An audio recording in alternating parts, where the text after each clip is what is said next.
Namo tassa bhagavato arahato samma sambuddhassa. Namo tassa bhagavato arahato samma sambuddhassa. Namo tassa bhagavato arahato samma sambuddhassa. Okay, good afternoon, everybody. Okay, so sort of just to recapitulate briefly what we covered last time. So this first chapter of the Manual of Abhidhamma is dealing with the topic of citta, different states of mind. And if you remember, the manual divides the spheres of citta, the spheres of consciousness, into four.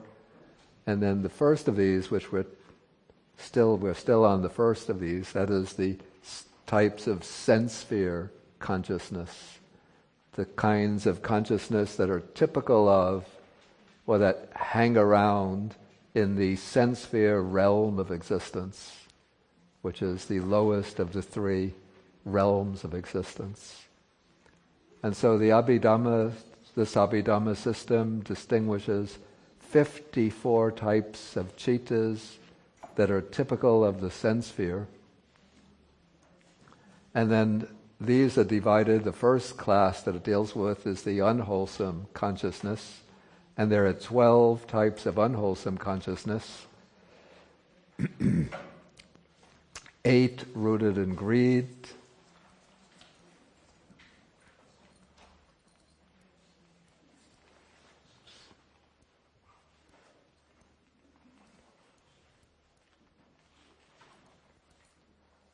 So you could see these 8 rooted in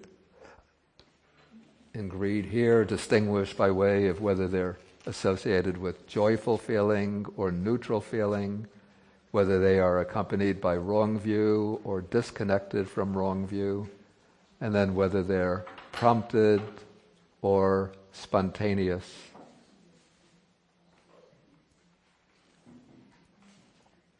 Okay, then we have 2 types of consciousness which are rooted in hatred. Both are associated with displeasure, with unpleasant mental feeling. And so they're only distinguished whether they're spontaneous or prompted.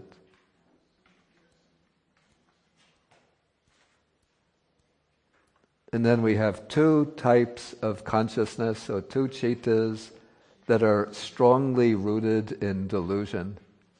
Delusion, as I said last time, is present in all the unwholesome kinds of consciousness. But there are 2 kinds in which greed is absent, hatred is absent, and delusion just stands out on its own. So one of these is associated with doubt, and then the other is associated with strong restlessness or agitation.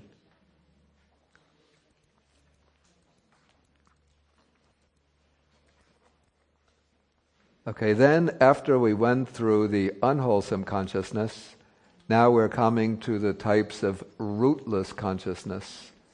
So these types of rootless consciousness are not wholesome, not unwholesome. They are karmically neutral.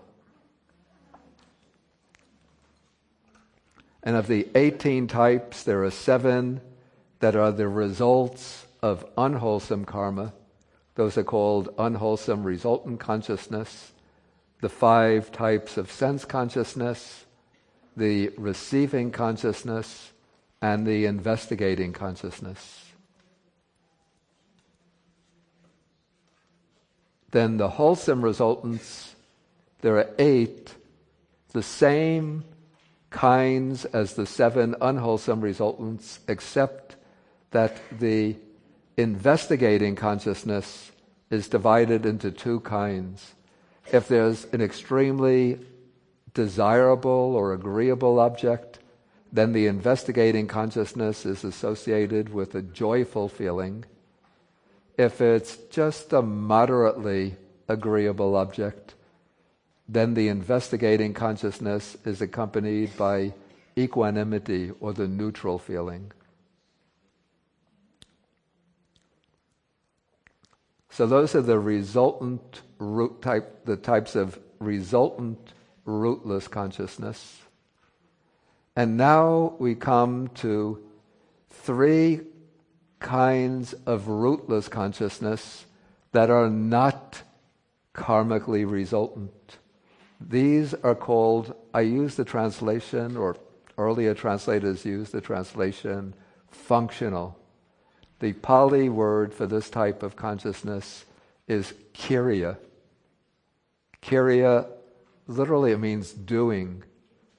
So this kind of consciousness, it performs a function, but the function is not wholesome, not unwholesome, not resultant. I compare this, I was just thinking of an analogy for this kind of kiriya function. It's a little bit like when you start your computer, like the first screen that comes up is for the password. At least I use Microsoft Word. So a screen comes up, so you put your password in. At first you're not able to access websites, documents, programs, anything. All you have to do is you put your sort of that bare function of putting in your password and clicking enter, and then you enter. Then you can start doing things with the computer. So this is a little bit like the functional types of consciousness here, these rootless functional consciousness. They just have functions to perform in the process of cognition. Okay, to understand these functions, at least some of them, let's go back to that table that we had last time on page 155.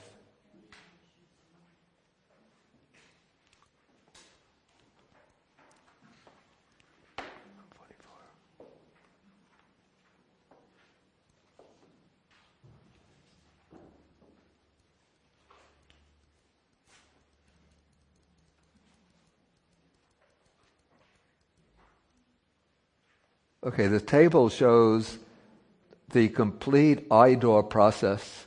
And this process is the same for all the 5 physical sense doors, whether it's ear, nose, tongue, or the physical body. The sequence is exactly the same. The only thing that's different is in position number 5. Okay, at the very beginning of the actual process, after this bhavanga, the bhavanga is sort of the stream of subliminal, or almost like the unconscious. It's a little bit like the bhavanga, a little bit like the alaya vijnana in Yogacara. So it's that deep, flowing, subconscious or subliminal consciousness. Okay, when that is cut off, the first citta that arises is called the 5-door adverting consciousness. Remember I explained that or illustrated that last time? It's like the person who's in this room with 5 doors and somebody comes knocking and they have to figure out what door are they knocking at. So that citta has the function of turning to the particular sense door where an object has come knocking. So what's going on? What is the door that they're knocking on? So this is one type of functional consciousness, the 5-door adverting consciousness.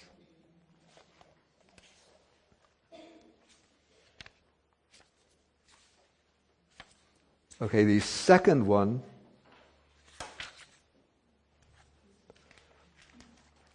is called the mind door adverting consciousness. And that is, I believe, on page 166.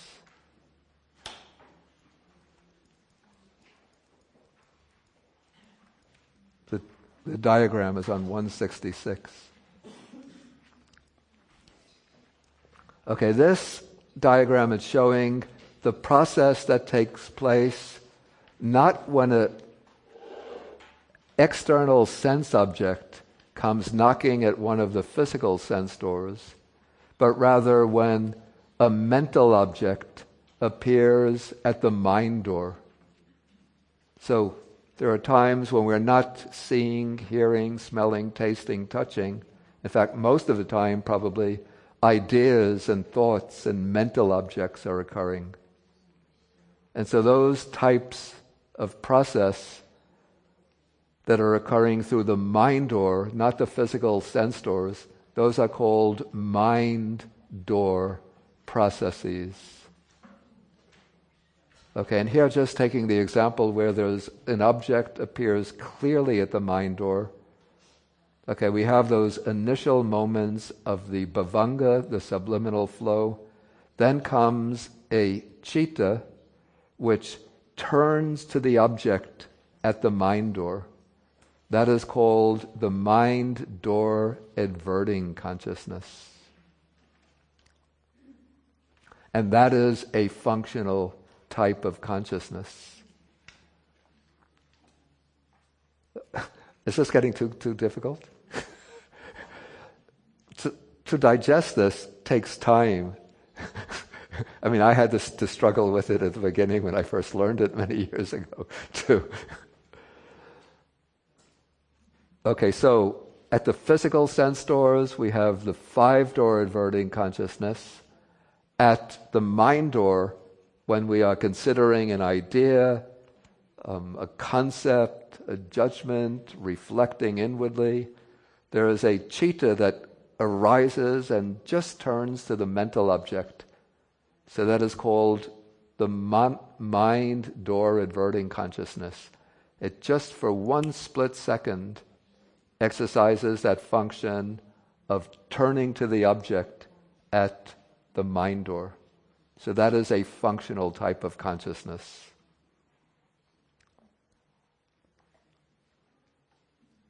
Okay, the third rootless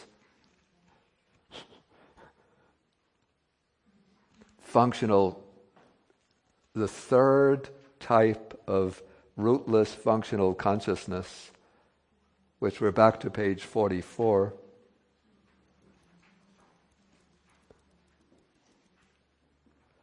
is called the smile-producing consciousness.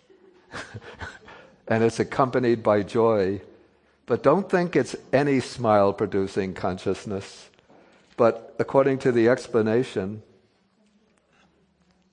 it says, this is a citta peculiar to arahants, including Buddhas and pratyeka Buddhas, who are also top types of arahants, and his function is to cause arahants to smile about sense sphere phenomena.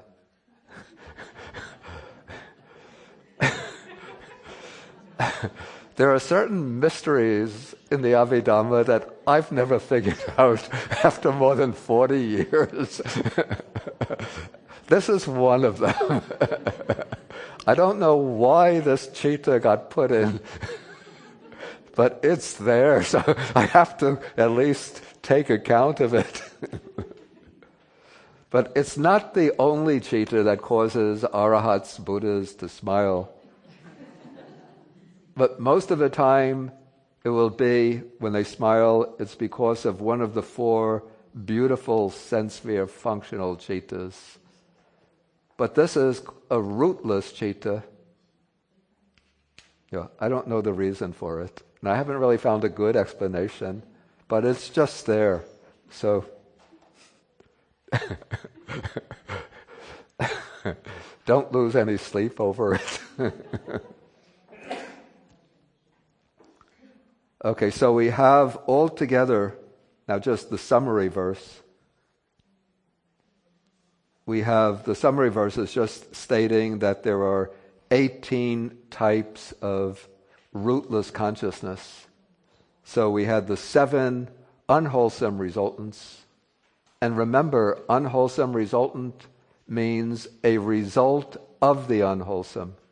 It doesn't mean a result that is unwholesome. The results are not wholesome, not unwholesome, but they result, in this case, from the unwholesome. And then there are 8 that are wholesome resultants, that are the results of past wholesome karma. And then there are the 3 functionals, the 3 rootless functionals, 5-door adverting, mind-door adverting, and smile, the arahat's smiling consciousness. Okay, so that finishes up really what I intended to cover last time. Now we come into the new material. So now we've finished the unwholesome chittas, we finished the rootless chittas. Now we come to the broad category. This is a very broad category. All of the other chittas in the Abhidhamma system are called beautiful chittas, beautiful states of consciousness.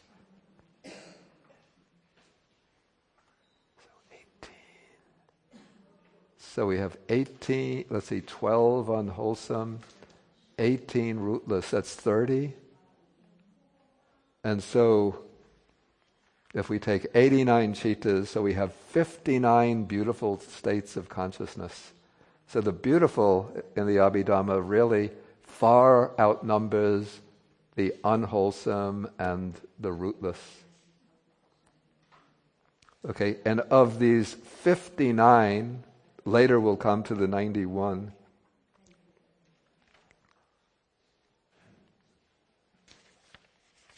Okay, we turn the page to page 46. We have 24 are sense sphere beautiful chittas. So these are beautiful chittas that pertain to, that hang out at, that hang around in the sense sphere of existence. And of these 24 sense sphere beautiful types of consciousness, 8 are wholesome, 8 are resultants, and 8 are functionals. And you'll see that the 8 of each class are virtually identical in their descriptions. So let's first take the sense sphere wholesome types of consciousness. And I'll read in Pali, then you can read after me. Somanasa sahagatang, jnana sampayutang, asankarikang, ekang, somanasa sahagatang, jnana sampayutang, sasankarikang, ekang, somanasa sahagatang, jnana vipayutang, asankarikam mikang, somanasa sahagatang, jnana vipayutang, sasankarikam mikang, upeka sahagatang, jnana sampayutang, asankarikam ekang, upeka sahagatang, jnana sampayutang, sasankarikam ekang, upeka sahagatang, jnana vipayutang, asankarikam ekang, upeka sahagatang, jnana vipayutang, sasankarikam ekang.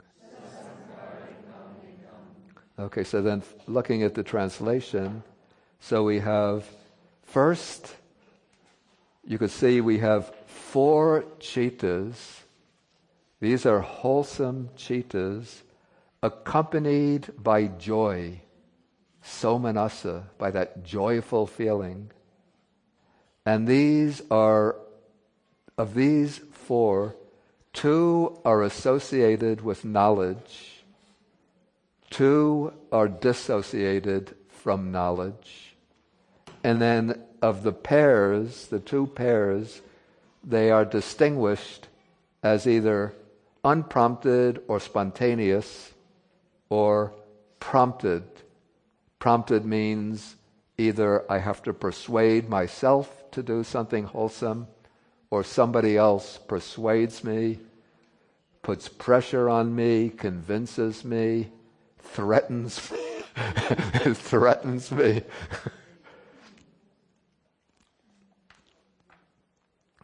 Okay,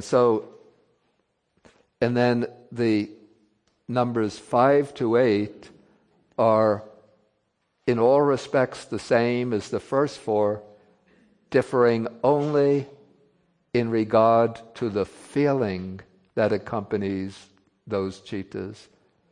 In the case of 5 to 8, the feeling that accompanies them is what's called upekkha, neutral feeling, rather than joyful feeling.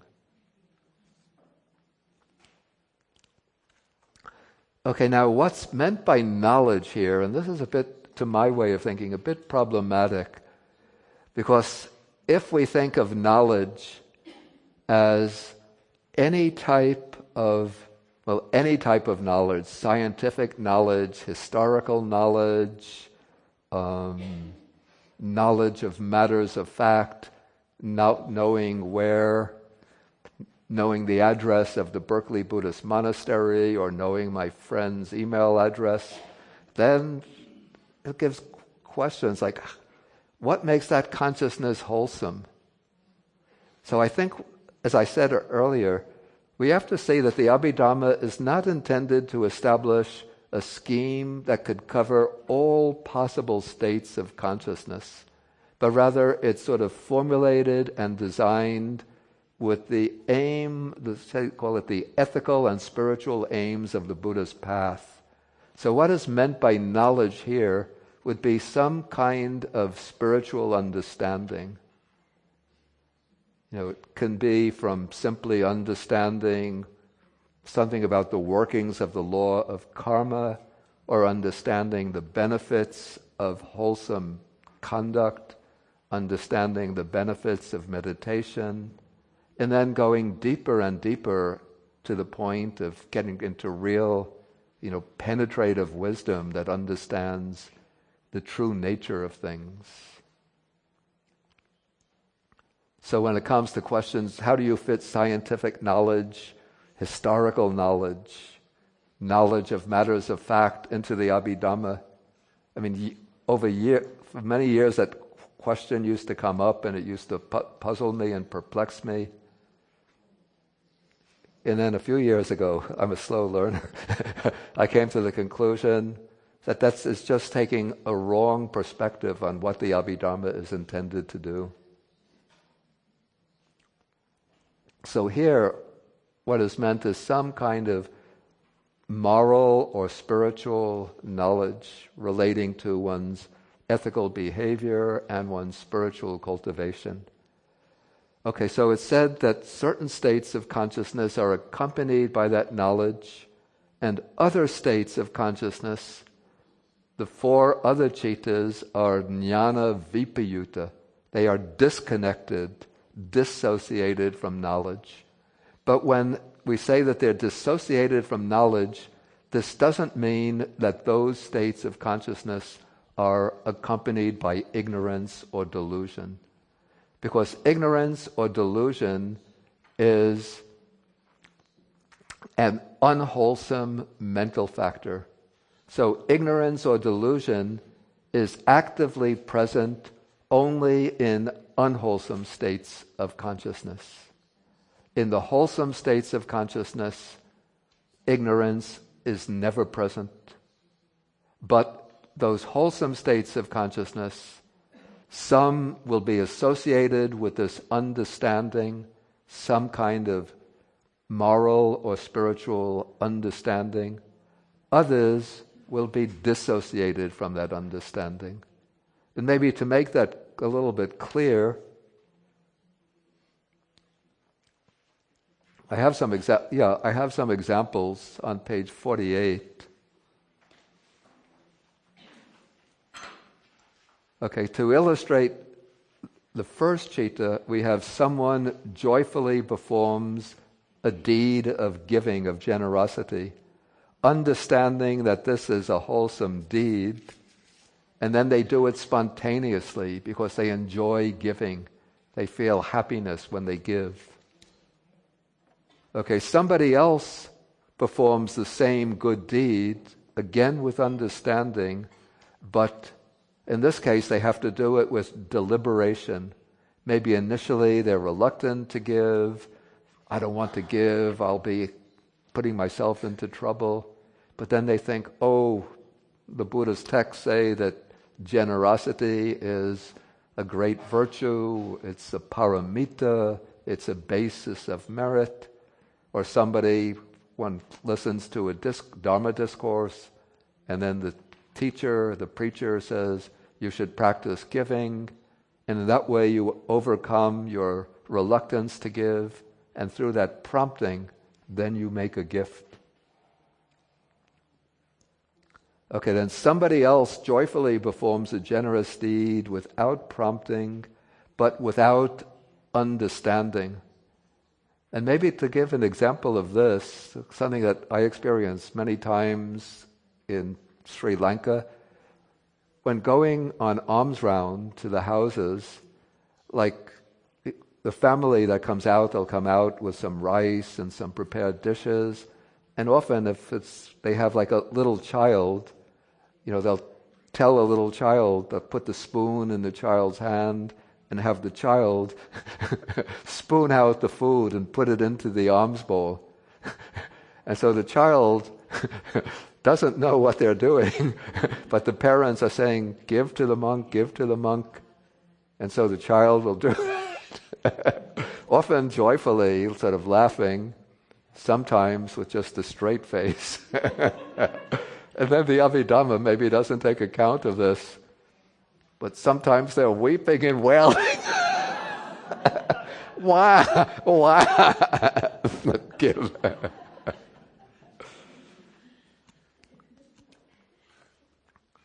And then another thing you see is that, with the parents, when the monastics go on alms round or at some public functions, if they have the little child, they'll say to the child, bow down to the monk, bow down to the monk, and then the child will bow down. They don't know what they're doing, it's so without knowledge, without understanding, but I guess it's considered a wholesome state of mind.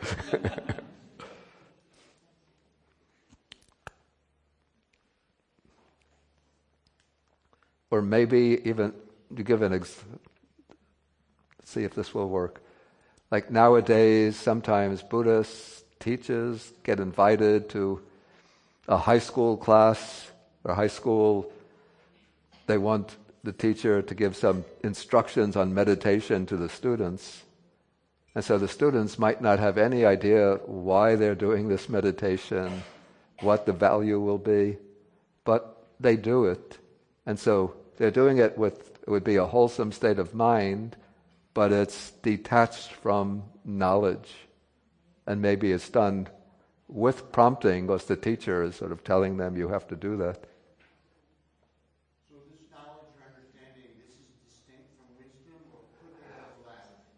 I'm using the word understanding because it's a broader term, but that understanding will shade off into wisdom. So technically, like in the Abhidhamma way it will say that which is called knowledge, understanding, wisdom, insight, non-delusion, comprehension, clear comprehension. What are some other words? They'll say that these are all one in meaning, the words are only different. But the jnana here, it doesn't necessarily have to be that higher wisdom, but there are just like stages or gradations from one to the other. but technically they're the same, considered the same mental factor, just functioning in different contexts and different modes.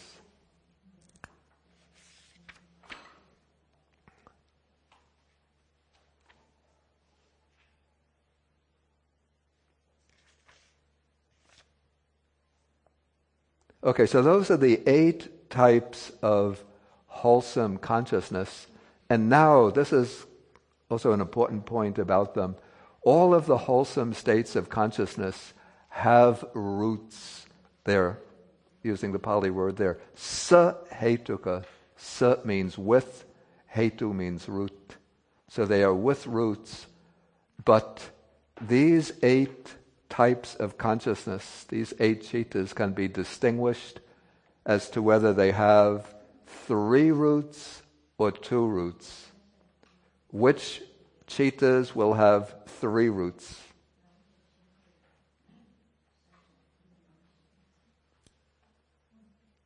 Okay, what are the 3 wholesome roots? Okay, first, what are the 3 wholesome roots? Non-greed. Right. Non-greed, non-hatred, non-delusion. And so how many roots now? 3. Because what's called knowledge, understanding, wisdom is, again, it's another modality of the root non-delusion.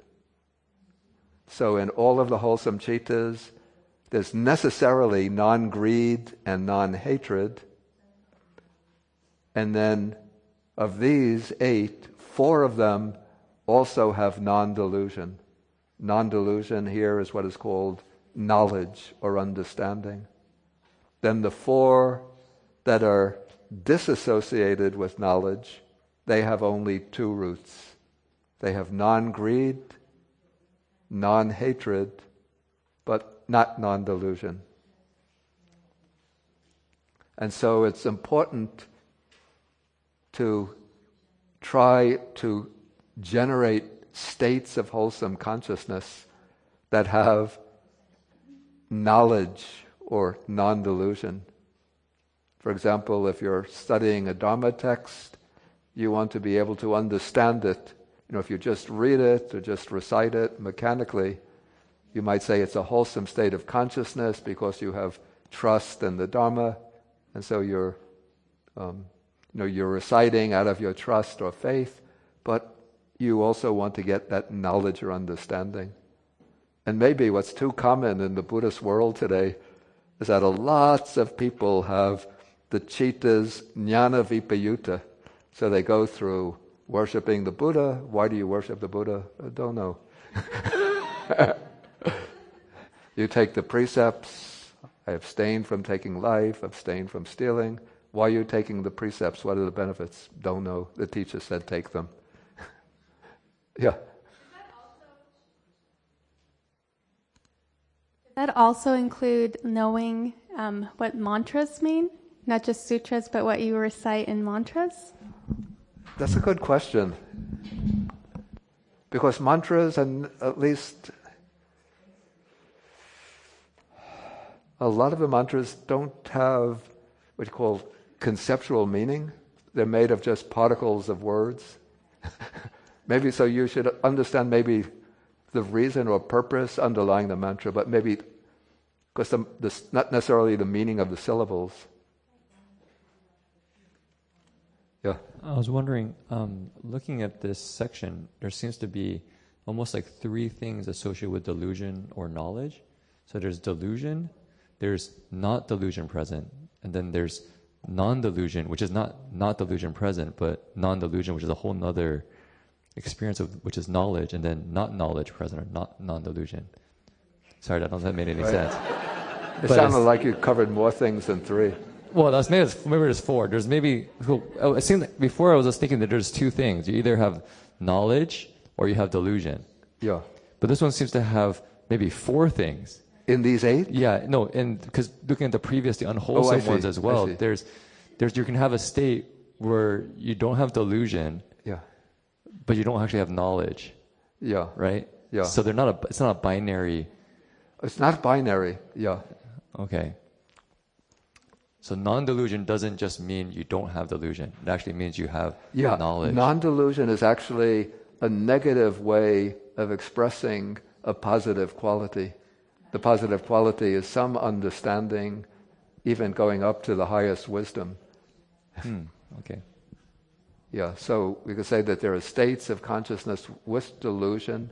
All the 12 unwholesome chittas have delusion. Then the rootless chittas don't have delusion, they don't have delusion, and they don't have knowledge or understanding. Then these wholesome states of consciousness, 4 of them have knowledge and understanding, 4 of them are dissociated from knowledge.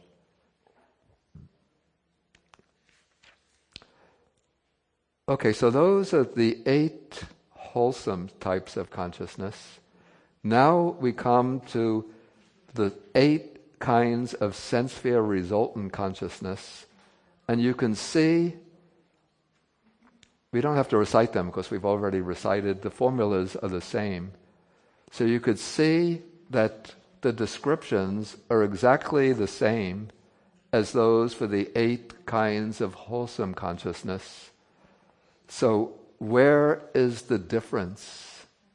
The difference is in the function of those states of consciousness. The 8 kinds of wholesome consciousness create karma. Those are the states of consciousness that create wholesome karma.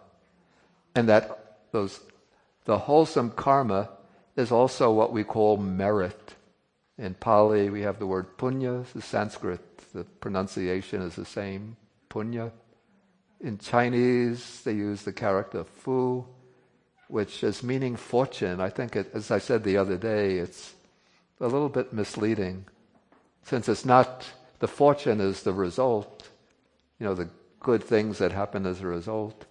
But this is actually what one is creating are the causes for good fortune. The causes for happiness in the future. Okay, and when the wholesome karma ripens, when it produces its result, the results take the form of the 8 kinds of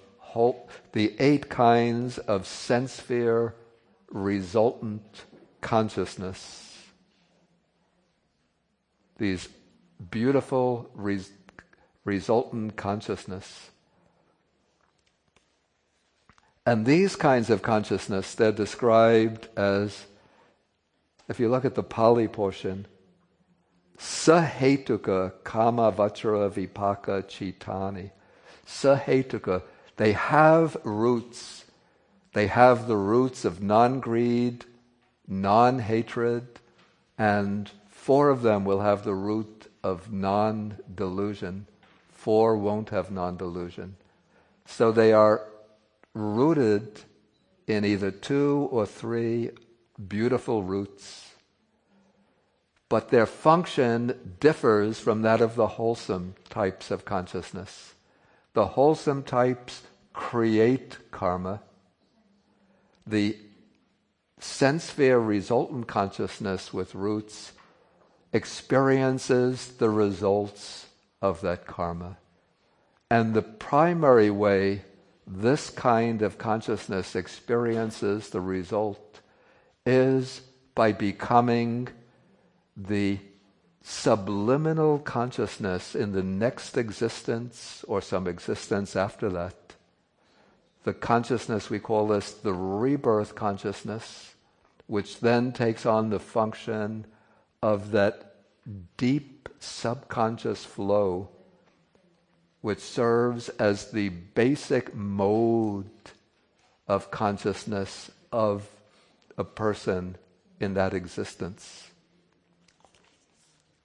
So we are human beings. I think we're all human beings. Anybody here who's not a human being? I mean, sometimes the peacock could come into the classroom. Is there a dog? There is. I see. Okay, so it should have. It hasn't missed a class. Okay. Okay.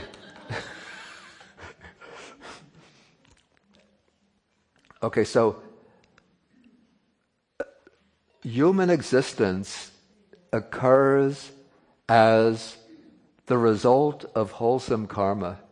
So our sort of basic mode of our rebirth consciousness, the consciousness that's sort of flowing deep at the base of our minds, that will be a resultant consciousness,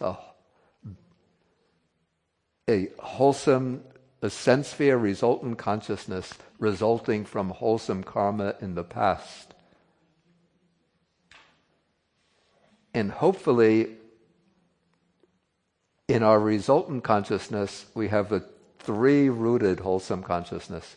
I say hopefully, we don't know for everybody, but it's when the resultant consciousness has that root of knowledge or non-delusion, it means that it understands things quickly or easily. Whereas somebody who is lacking that root of understanding or knowledge, whose rebirth consciousness is dissociated from knowledge, they have a more difficult time understanding. But don't think if you have a difficult time understanding the Abhidhamma, like don't go home and say, and think to yourself, I didn't understand a thing he said. Poor me, I must have, my rebirth consciousness must be dissociated from knowledge. Because people understand different things easily. And Abhidhamma is a difficult subject. But especially when we're studying the Dharma in this life, when we contact the Dhamma in this life, we want to invest a lot of time in studying the Dhamma, learning it well, learning the basic principles, getting them imprinted on the mind. Because when we're doing that and then meditating on those principles, when we're doing that, then we are creating wholesome cittas accompanied by knowledge. And in that way, we're laying the foundation for having a rebirth consciousness that's going to be in the next life that will be accompanied by knowledge.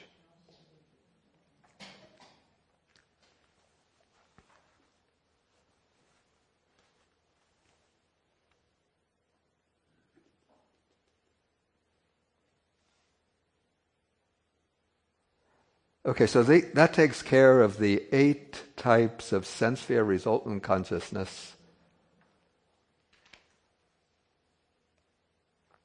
The 8 kinds of beautiful sense sphere resultant consciousness.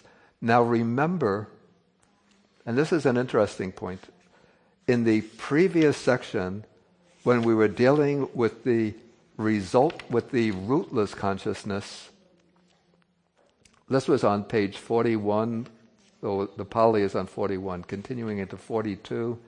There were 8 types of wholesome resultant consciousness without roots, 8 types of rootless resultant consciousness. And now we have 8 types of resultant consciousness accompanied by roots. So altogether, there are 16 types of sense sphere wholesome resultant consciousness. But the kinds of resultant consciousness accompanied by roots, the resultant consciousness, those are stronger types of consciousness than the rootless. It's a bit like, well, the commentaries use this simile of certain kinds of plants that grow up maybe like algae or moss that don't have roots, And so they're easy to remove them. You know, if something just brushes up against them, or little types of, I don't know, little grasses that grow in South Asia without real roots, they get easily swept away.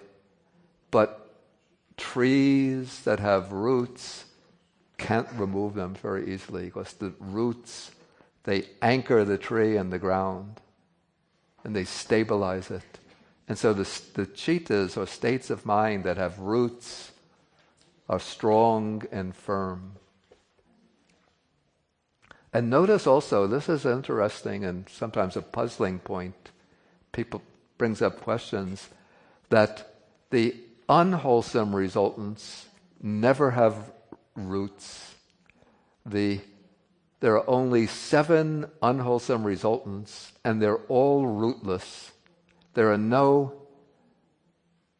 unwholesome resultants with roots. And when I first learned the Abhidhamma many, many years ago, then I asked my teacher about that, and he said the reason is that even though it seems that the unwholesome chittas can be very strong, you know, all of the wars, the killing, the robberies, sexual exploitation, and so on, all is coming from unwholesome kinds of consciousness. So it seems there's, in fact, so much violence and destruction in the world. So it seems that the unwholesome chittas must be very strong. But in terms of their capacity to produce results, my teacher said that capacity is relatively weak. Whereas the wholesome chittas, though we have to cultivate them with a lot of effort, but when they produce their results, the results can have roots.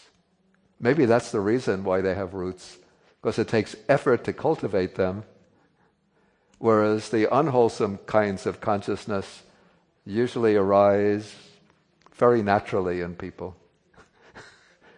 And so it doesn't require that much exertion to generate unwholesome consciousness. Okay, now we come to what are called these types of sense sphere functional consciousness with roots.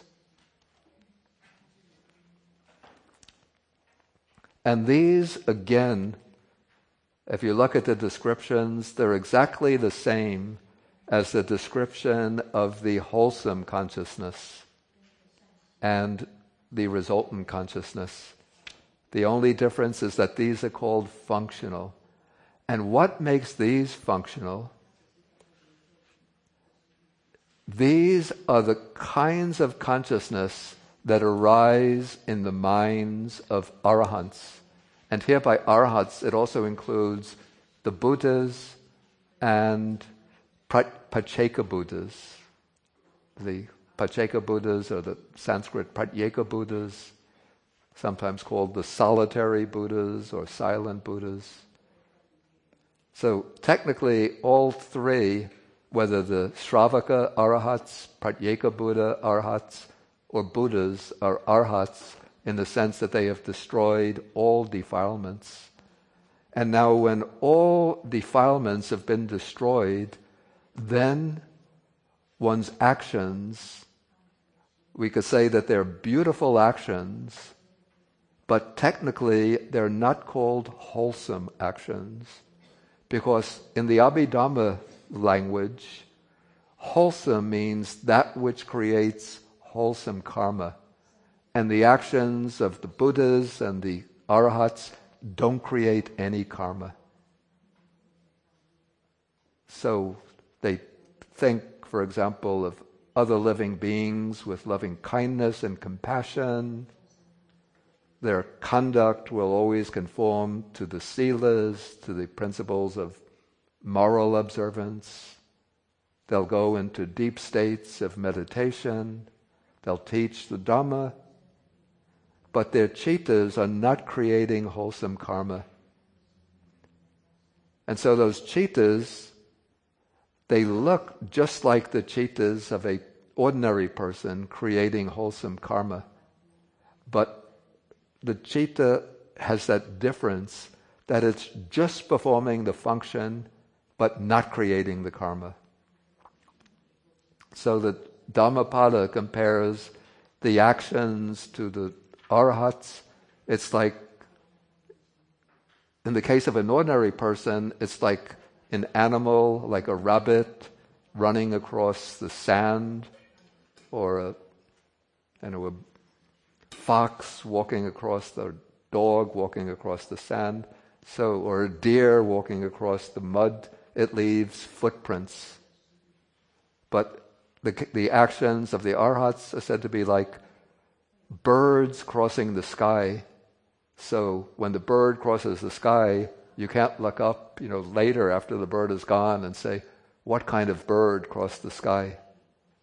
With the case of the tracks on the mud, you can look, it's a deer, it's a peacock, or a squirrel, or a dog, or are there bears here?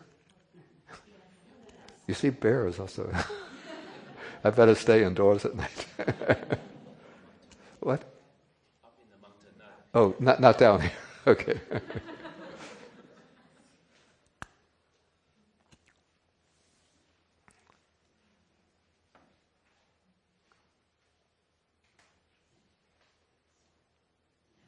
Okay, so those are the 8 kinds of functional consciousness of the arhats.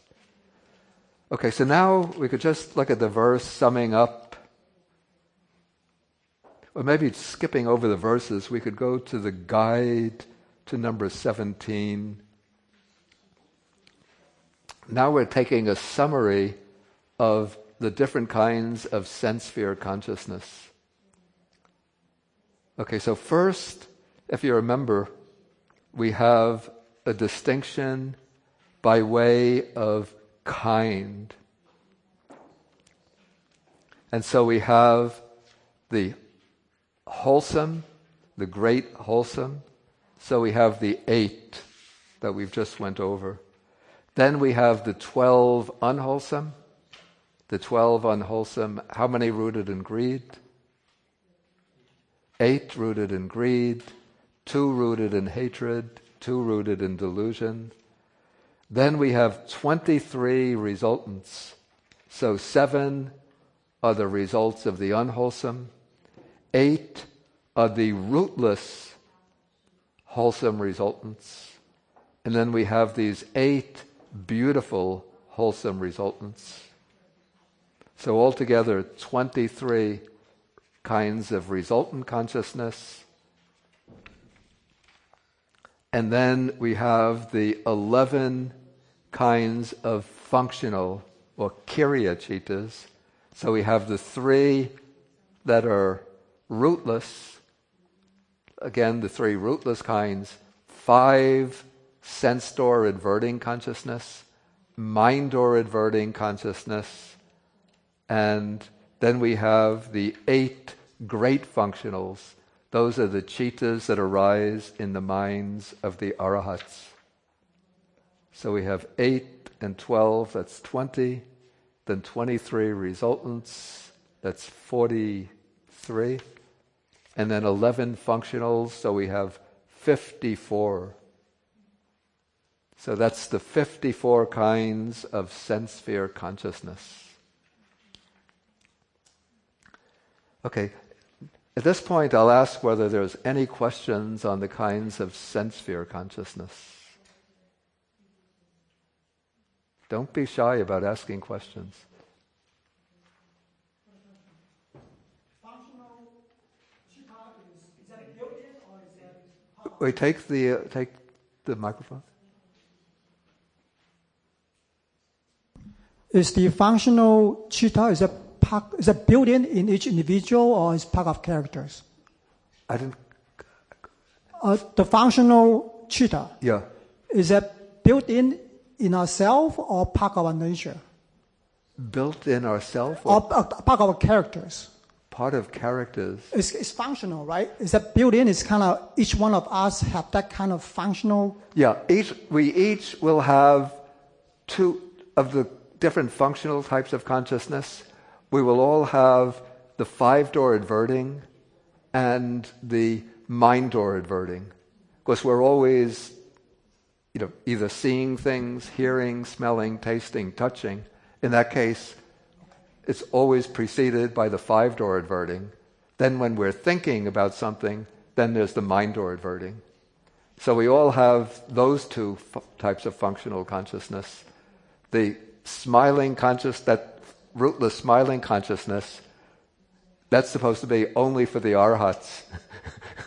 We smile, but we smile with either the greed-rooted consciousness accompanied by joy, or the beautiful consciousness accompanied by joy.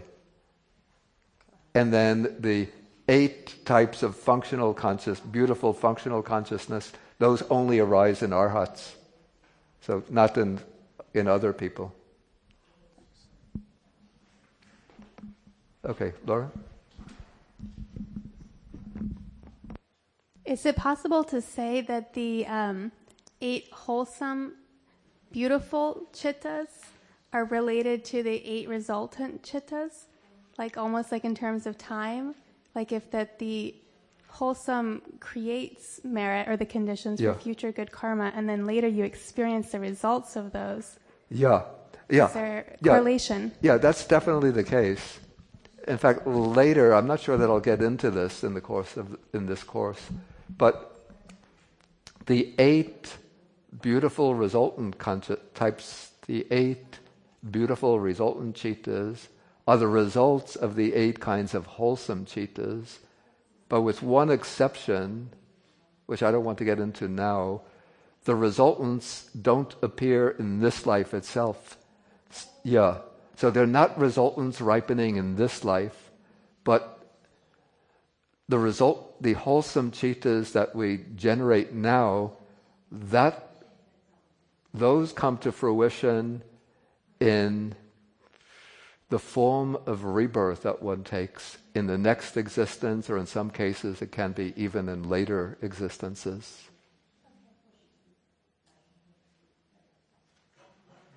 Yeah, but the wholesome karma, I should say, the unwholesome chittas and the beautiful wholesome chittas will produce results in this life in the form of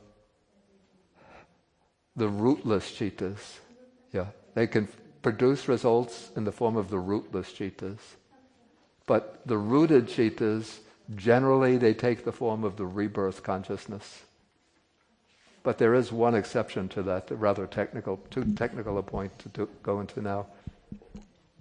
Yes, please.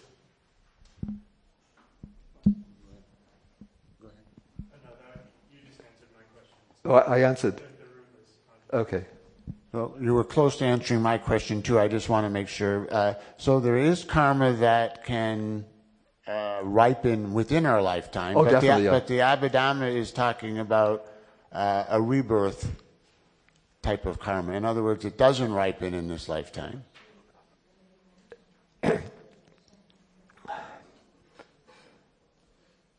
Certainly, I wouldn't say that the Abhidhamma says that karma can't ripen in this life.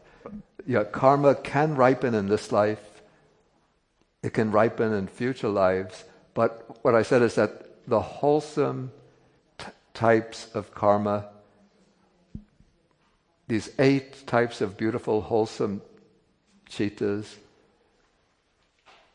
the main way in which they produce their results is by producing the rebirth consciousness in the next existence, or in an existence after that.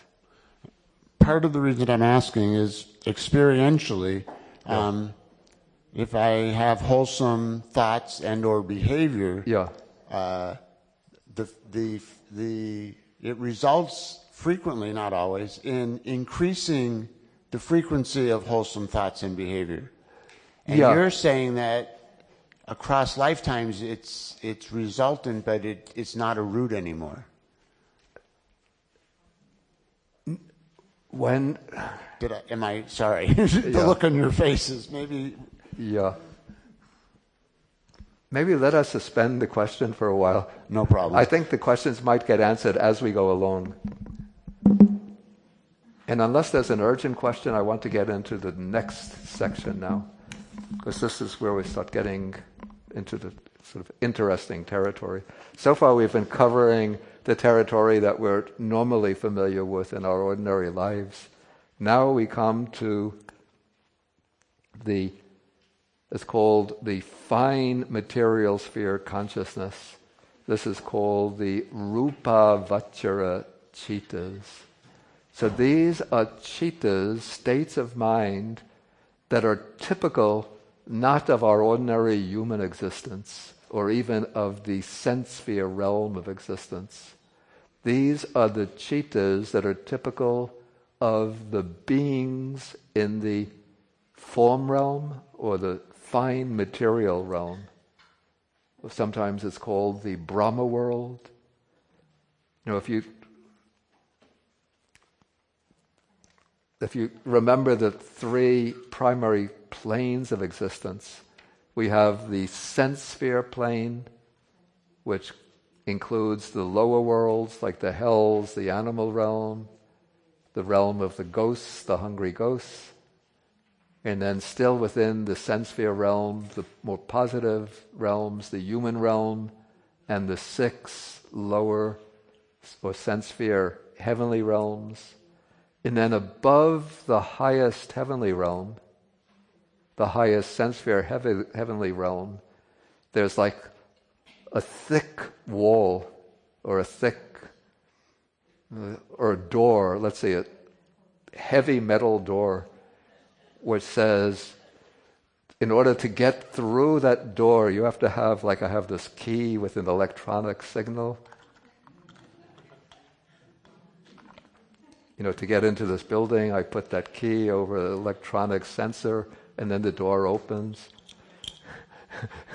Okay, so the sort of door into that fine material realm, or the form realm, is the attainment of these special meditative states.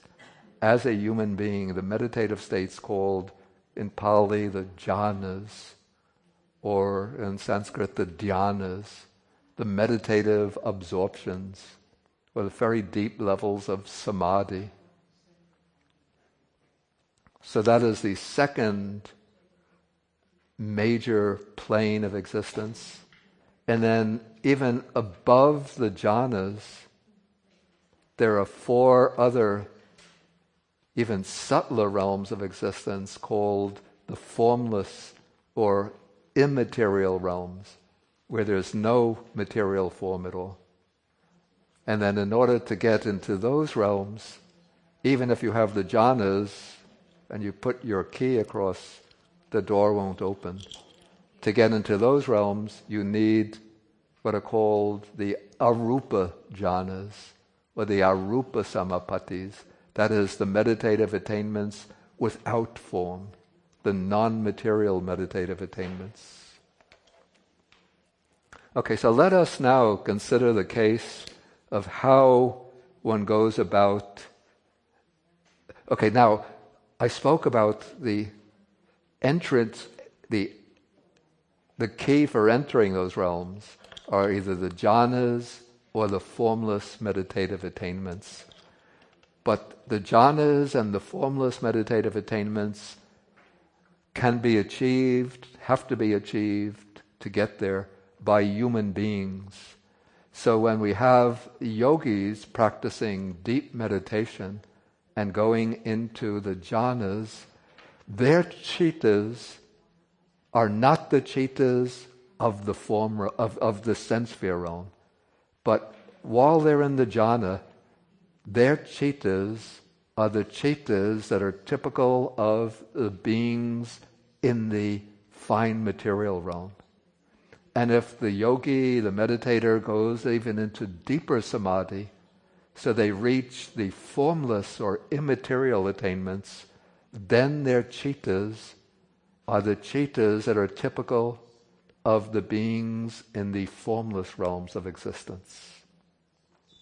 And those chittas, say the chittas of the jhanas, those chittas create the karma that tends to rebirth in the fine material realm. So all of the deities in the fine material realm got there as human beings by practicing the jhanas. And then the deities or divine beings in the formless or non-material realms, they got there as human beings by practicing the non-material or formless jhanas while in a human body.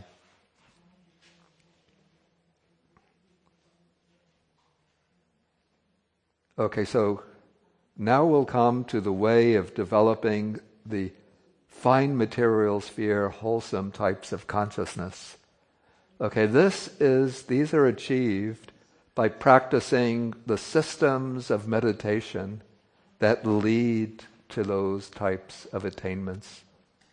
And I have to add, this is probably an important point, that the jhanas and the formless or immaterial meditations are not special and unique to the Buddha Dharma. Like before the Buddha appeared in ancient India, probably going back to the time of the Upanishads and continuing, in the non-Buddhist meditative circles during the Buddha's time, in later centuries, even today, the Hindu yogis, maybe there will be ancient China Taoist yogis, maybe Christian mystics, achieve these states and generate these states of consciousness. And as a result, they can be reborn into the form realm or into the formless immaterial realm. So though the Buddha practiced these meditations, this was not something unique to the Buddha's teaching. Okay, so suppose now we have a yogi or meditator, whether Buddhist, non-Buddhist, who wants to achieve the jhanas. And so one engages with the system of meditation, which we call it sometimes samatha bhavana. We use that expression. Let me get my notepad.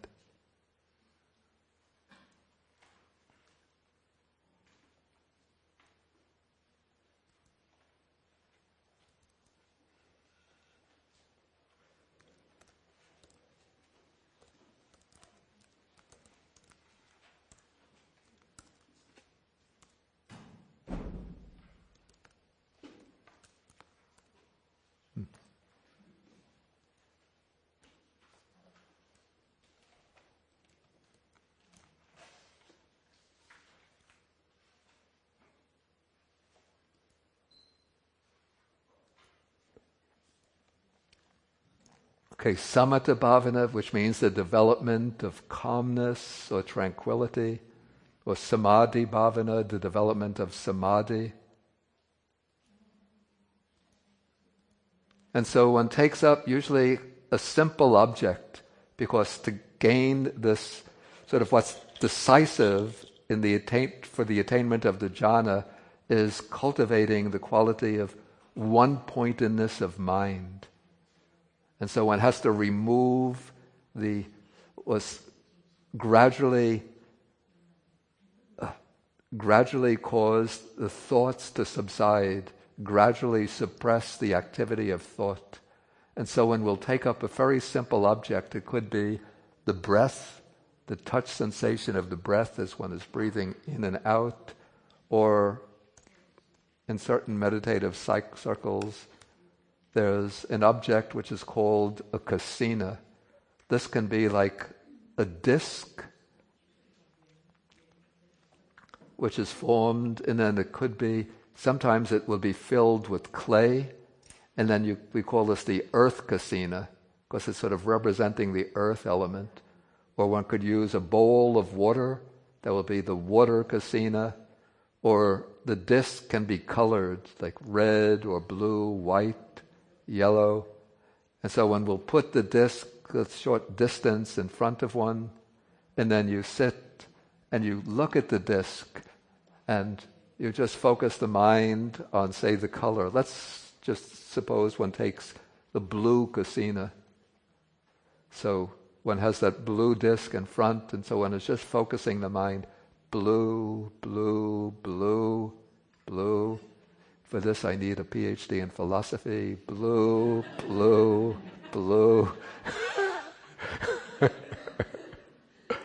And then all of these sort of distracting thoughts arise, but we just let them go their own way.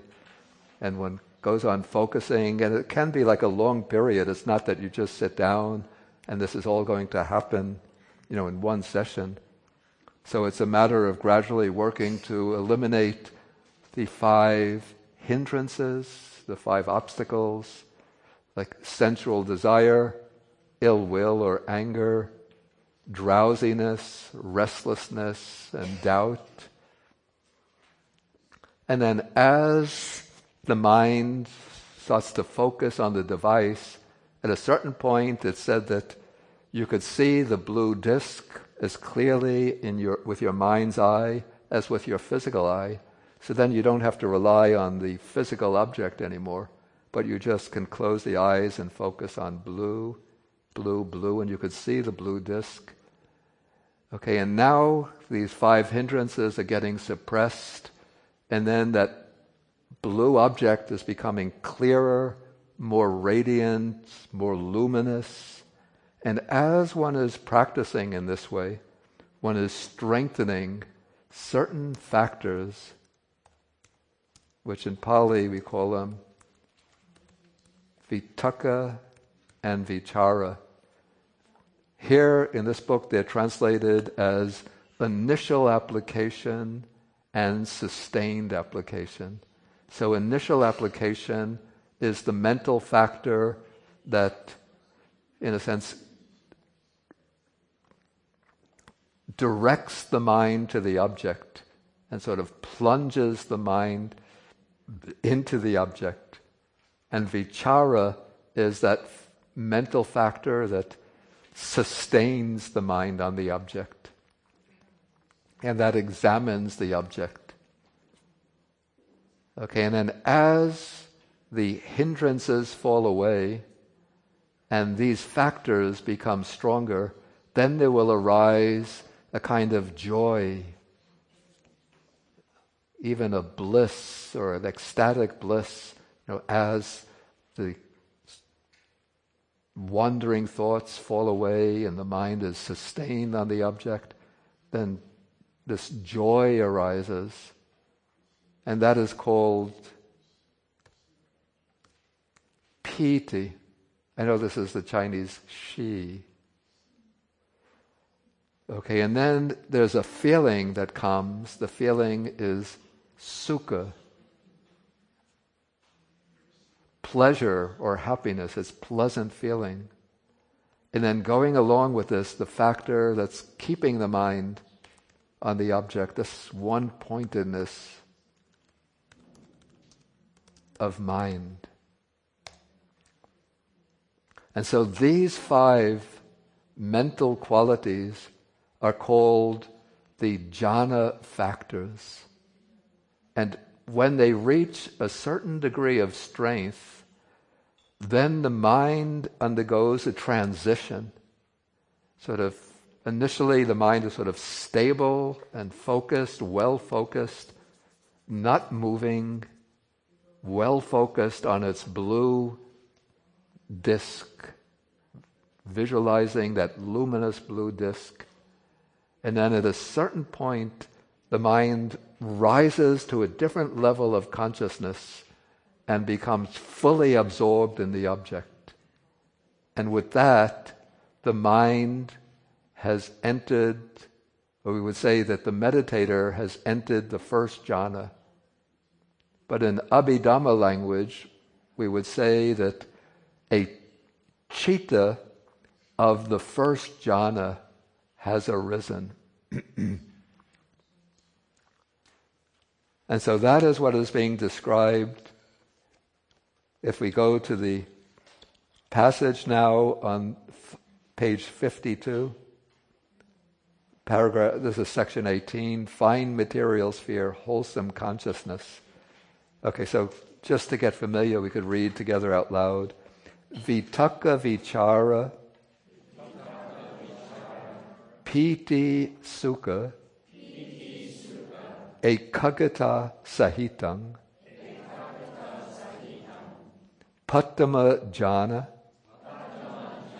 kusala chitam. Okay, so that is the first jhana, which has these 5 factors.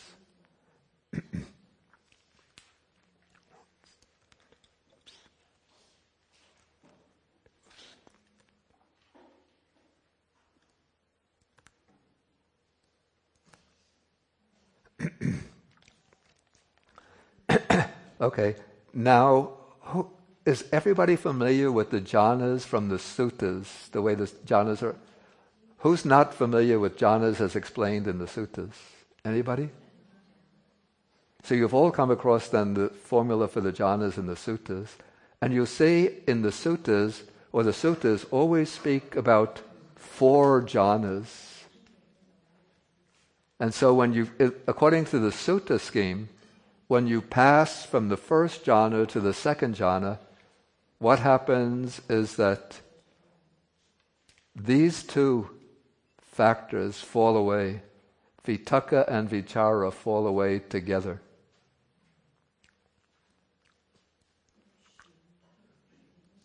Okay, but now you see the Abhidhamma uses a finer method of sort of psychological analysis, because vitakka and vichara are separate mental factors. So they're closely associated. So probably in the sutta scheme, skilled meditators, as they advance, they can eliminate vitakka and vichara together. But there might be meditators who go more slowly, or maybe very skilled meditators who can notice the difference between vitakka and vichara and want to experiment eliminating one while keeping the other. And so in the Abhidhamma, we have 5 jhanas, in which there's a new second jhana which has vichara but no vitakka. I just want to do this quickly. I should have used columns.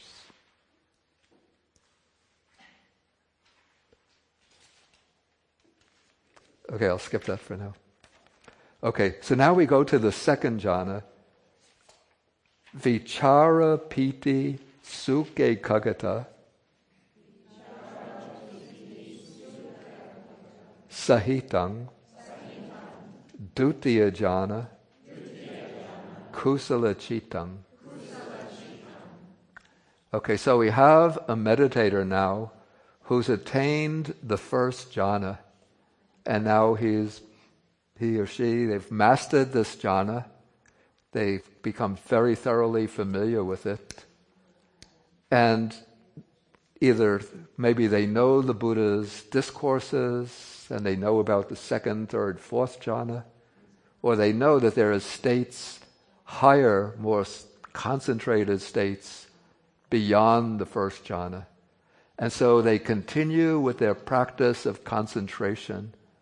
Not just, they don't remain satisfied with the first jhana, but they want to eliminate this vitakka because they see it's a relatively coarse factor.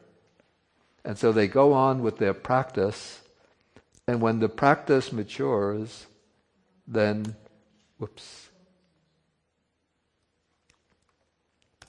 then vitakka falls away, and the mind enters the second jhana. Or we could say, there arises a citta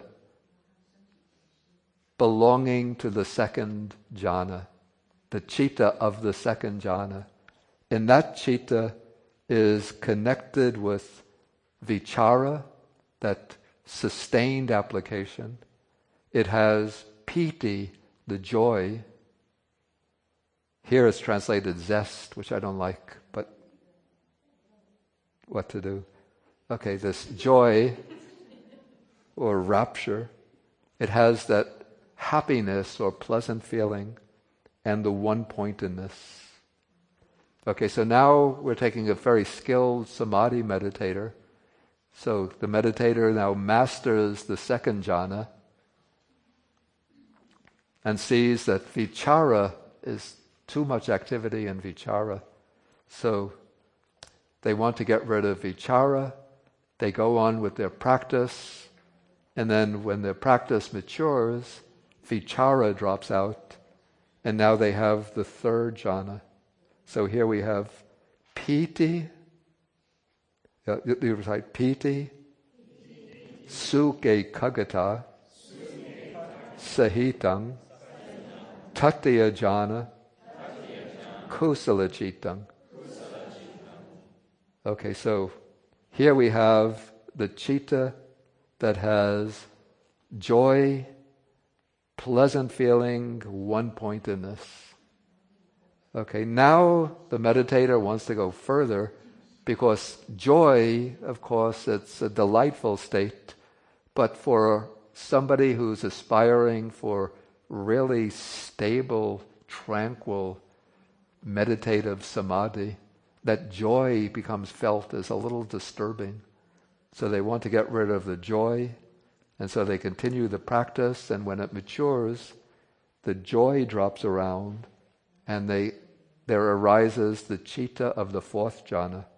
So here we have sukhe kagata, sahitang, chatuta jhana, kusala cittang. So here we have the wholesome citta of the fourth jhana with pleasant feeling and one-pointedness of mind. Just two of those factors are left.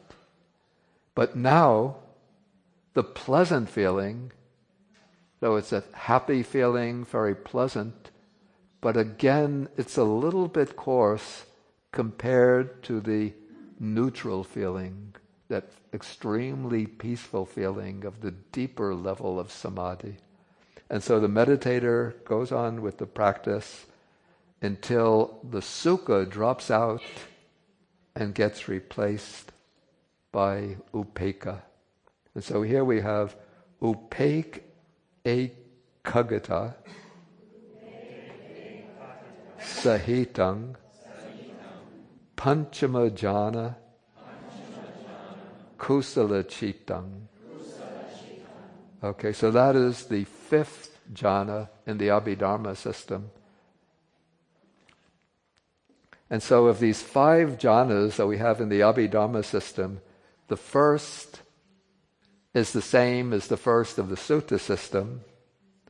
The second is something newly introduced in the Abhidhamma.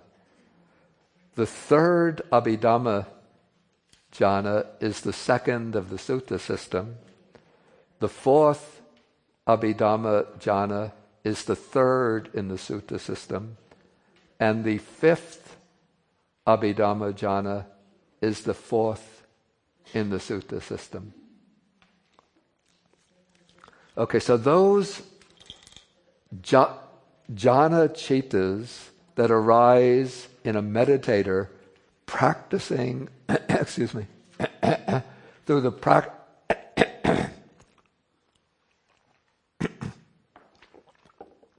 through the practice of meditation in this life, so those are the wholesome cittas. And now we come to the fine material sphere resultant cittas. And you can see, by way of the formulations, that the formulations are exactly the same as for the kusala cittas. The only difference is that they're called vipaka cittas. So what are those vipaka cittas? These are the cittas that arise as the results of the jhanas in the process of rebirth. And these cittas are the basic subliminal cittas for the beings in the fine material realm of existence, also called the form realm. And so the beings in the form realm, when they take rebirth there, their rebirth consciousness, which continues as the underlying, deep underlying flow of consciousness, is a result of the jhana that they created or that they attained in their human existence. So say we have a yogi who practices, let us say he gains the third jhana as a human being. He has some degree of mastery over that jhana, not just once in a while he attains it and loses it, but he's able to stabilize that jhana. Okay, then he passes away, and that jhana consciousness is very powerful. So that jhana, at the time of death, it takes over the role of determining the rebirth. And when the rebirth takes place, the first moment of consciousness, that being is going to be reborn in the form realm, and the first moment of consciousness will be a resultant third jhana consciousness. And then that resultant consciousness will continue through the course of the life at that deep subliminal level, all the ways up to the time of death of that being in the form realm. If it's a being, say, a person who achieves the fifth jhana as a human being, then they'll be reborn in a still higher level within the form realm.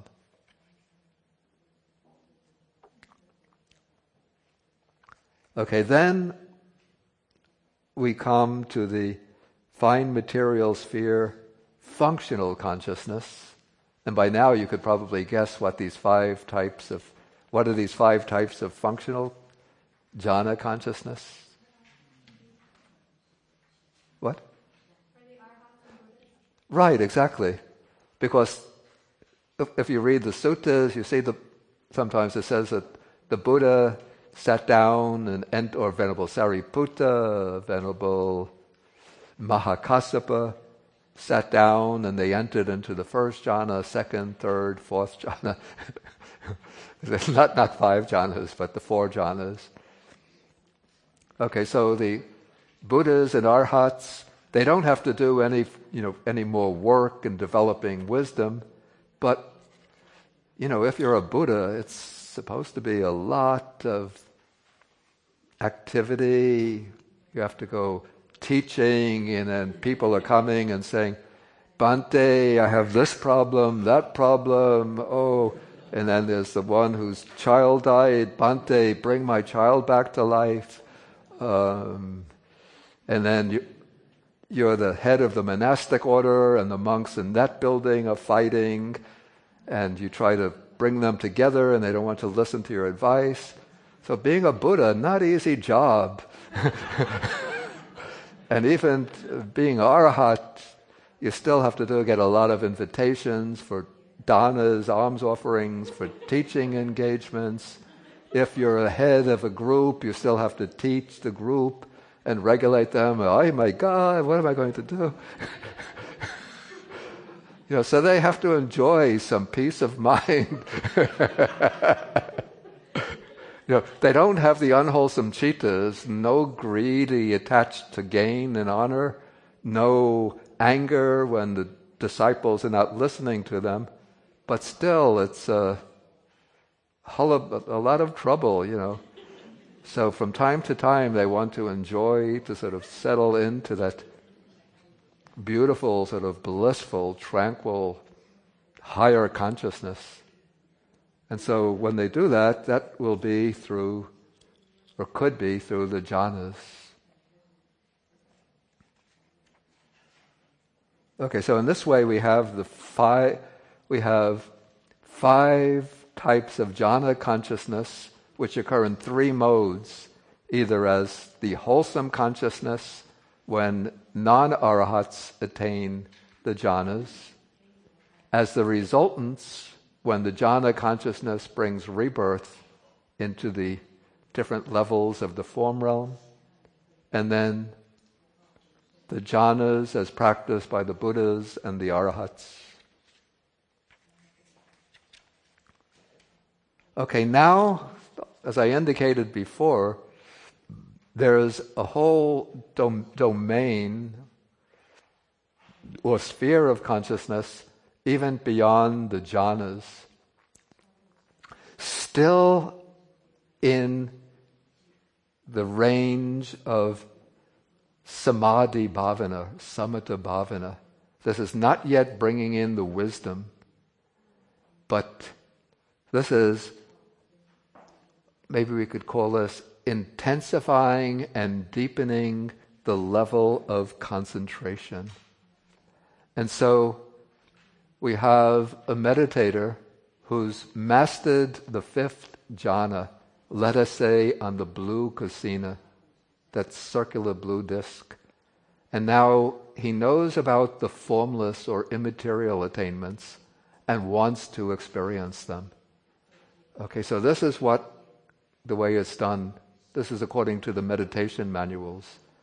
Okay, one enters into the fifth jhana on the blue kasina, and now one perceives that kasina in the meditative absorption as having a certain size, and now one starts expanding the size of the blue kasina, making it bigger and bigger and bigger until that blue is covering the entire, like it seems to be covering the entire inner field of inner vision.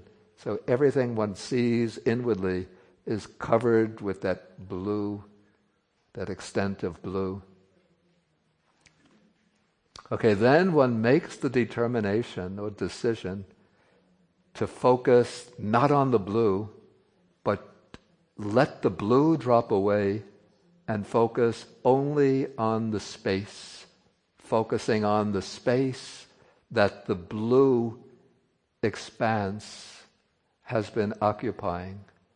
And so as one does this, at a certain point when one develops enough strength of samadhi, the blue disappears and all that remains is the infinite space that was covered by the blue. And so that would mark the attainment of the first consciousness, the first wholesome citta of the immaterial sphere. So let's just recite the four immaterial cittas. It's very big words because they're compound. So akas. Let me just find a good breaking point. Oh, I'm on page 60. Akasa ananchayatana kusala citta. Okay. Akasanan chayatana kusala citta. Okay, the next one. Vinyanan chayatana kusala citta. Akinchanya ayatana kusala citta. Neva sanyan asanya ayatana kusala citta. Okay, so these are the four formless or immaterial meditative attainments. And each attainment is actually a particular kind of citta. So the first is called, we have the translation here, the wholesome consciousness that pertains to the base of infinite space. Okay, so in this state of consciousness, or in this meditative attainment, the object is this inwardly visualized inwardly perceived infinite space. Okay, now suppose the meditator masters that and wants to go further. And to go further with the immaterial attainments, there's no more dropping out of other mental factors. There's no changing of the mental factors. The mental factors are the same as in the fifth jhana.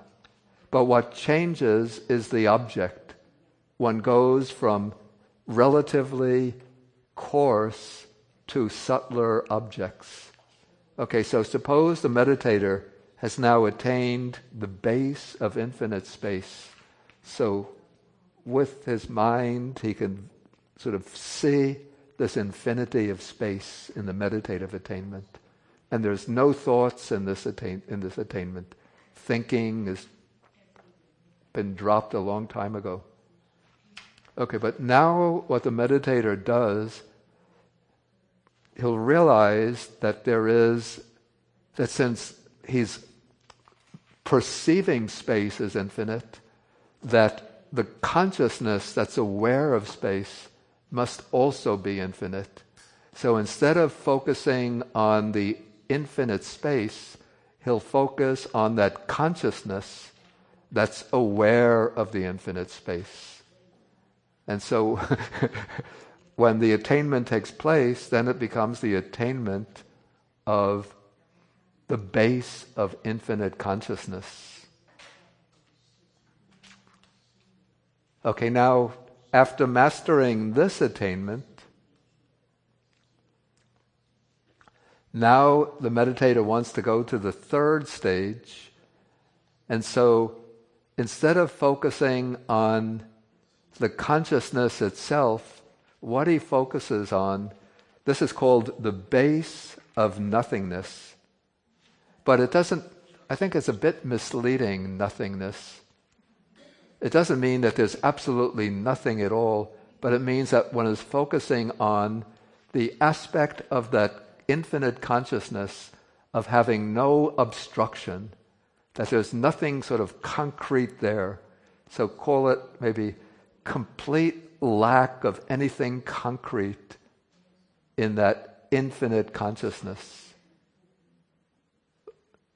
I know this sounds very abstract, and I don't know how simpler way to explain it. But this is the way the text explained. And so one focuses upon that, call it the non-obstructive or unobstructed nature of the infinite consciousness. And then that becomes the object for the third formless meditative absorption. And then the fourth meditative absorption, the base of neither perception nor non-perception, it's said that to reach that attainment, one takes as the object the consciousness or the citta of the third formless meditation. Please don't ask me questions about this. I'm just pretty much reciting or echoing back what the books say about it. And this is called the base of neither perception nor non-perception, because the consciousness or the perception in the state has become so subtle, so refined, that you can't say that it's present, and yet it's not completely absent. So it's neither completely present nor completely absent. And this is said to be, amongst all of the kinds of mundane or worldly states of consciousness possible, this is the highest state of mundane consciousness, the highest, or let us say the most intense point of mental concentration. Well, let us say it's the highest degree of unification of consciousness.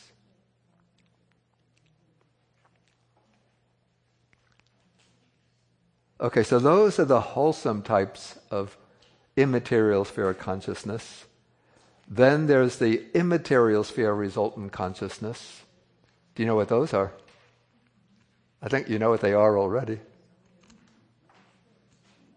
Notice the names are exactly the same, except they're called vipaka cittas, resultant consciousness. Okay, so there are four. There is the formless or immaterial realm of existence, and that has 4 levels. The 4 levels are called the realm of infinite space, the realm of infinite consciousness, the realm of nothingness, the realm of neither perception nor non-perception.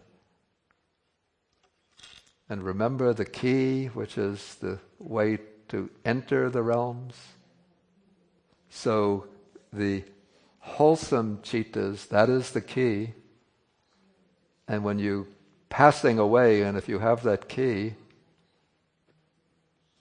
that becomes the means for rebirth into those realms.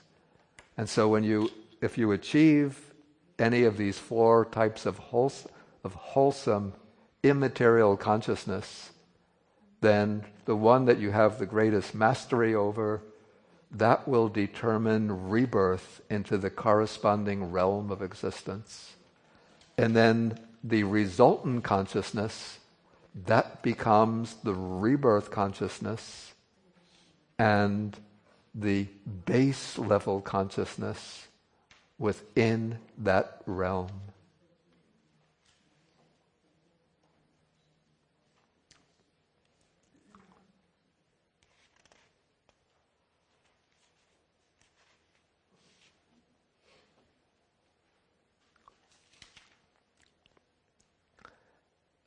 Okay, and then we have the immaterial sphere of functional consciousness. Those are the Kriya Cittas. And what are the Kriya Cittas?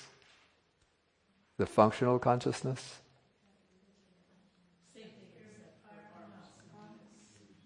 What?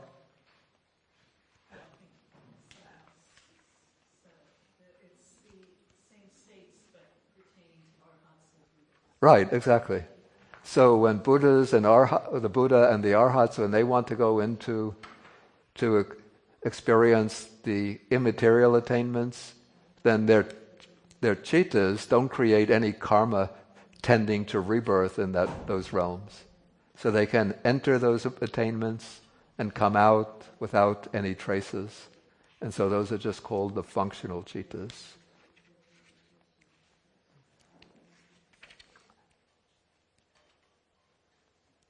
Okay, so now we've gone through, we've covered a lot of material in this class so far. Okay, so we've covered the wholesome sense sphere cittas. Actually, we've covered the beautiful sense sphere cittas, the fine material sphere cittas, and the immaterial sphere cittas. Now, all of those cittas that we've covered so far are called mundane cittas. The Pali word is lokiya, I think. So they're cittas. It's not mundane in the sense that going to the bar or chatting with friends, playing cards. Not mundane in that sense. But even these very exalted states of mind are mundane in that they're still sort of confined within the boundaries of the conditioned world. They're still part of except for the functional cittas of the arhats, they're still part of the fabric of samsara, the round of birth and death. So even the jhanas and the immaterial meditations, if one doesn't go further in developing panya or prajna, wisdom, those states of mind just bring rebirth, say, into the form realm, and then you spend hundreds and thousands of aeons in the form realm, and then at the end of maybe 1,000 aeons, you're sitting absorbed in samadhi, and somebody comes over and sort of shrugs your shoulder and says, "Guess what? You look up and you say, what is it? He says, time to go. Then next thing you know it, the mind blacks out, and then you find yourself in the womb of a mother, and then coming out 9 months later, wah, wah, wah. Then it's your mother taking you to kindergarten, then your first crush in junior high school or high school. Then you're applying for college, then work, then marriage or divorce and arguments all over again. So still within samsara. Okay, so how does one get out of it?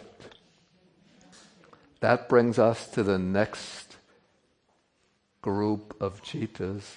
These are called the lokutara chittas, the supramundane or world-transcending states of consciousness. And these states of consciousness can't be attained only on the basis of samadhi, but after gaining some level of samadhi, maybe even not as deep as jhana, maybe not even the first jhana, but one has to develop insight, vipassana, which gives rise to panya, or Sanskrit, prajna.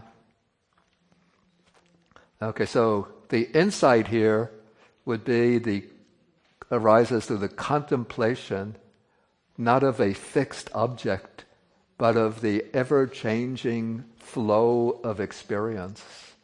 And so one is observing experience and then being able to investigate the experience in terms of the 5 khandha or skandha, and then being able to see the 5 aggregates as subject to arising and passing away.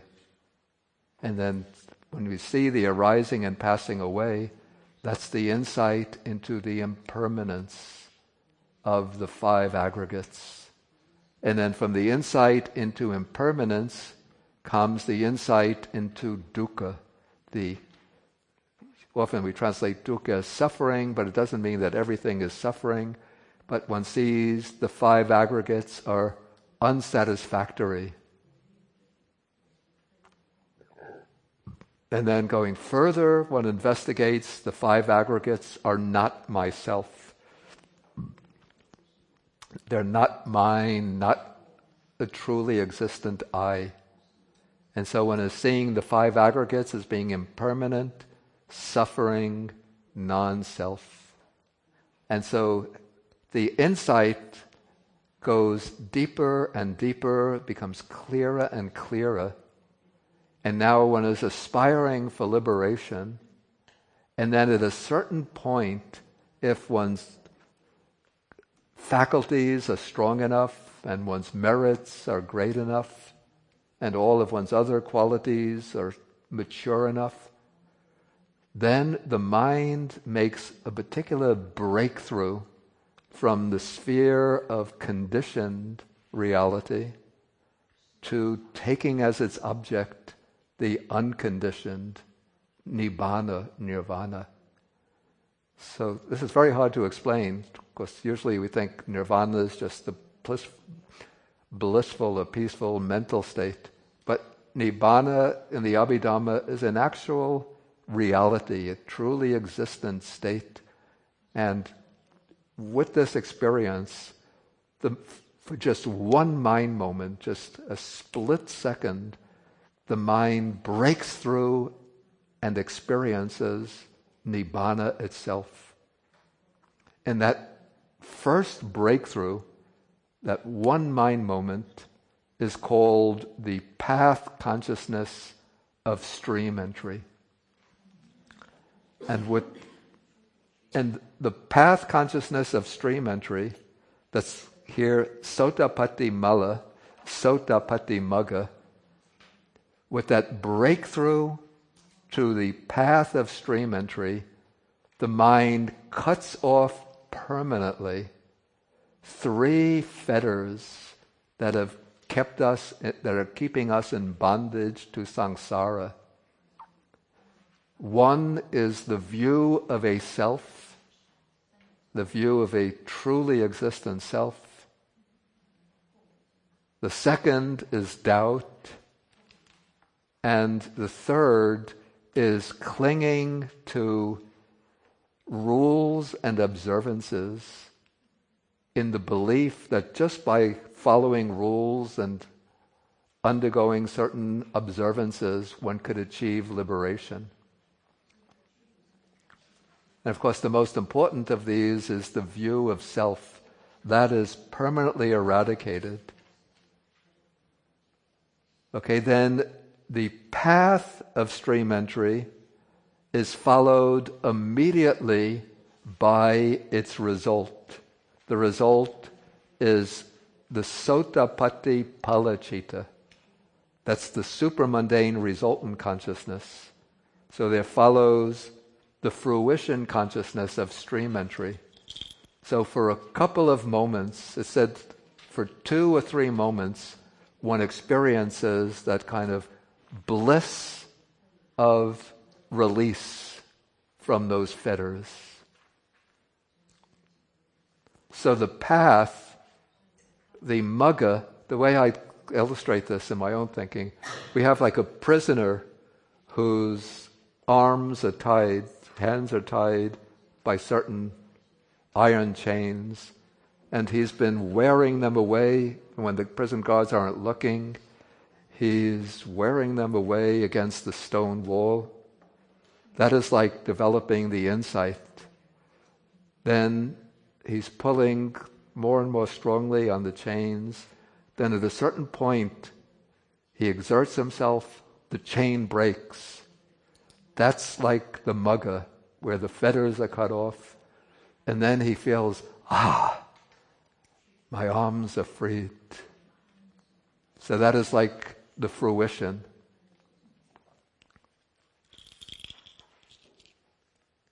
Okay, so that is the path and the fruit of stream entry.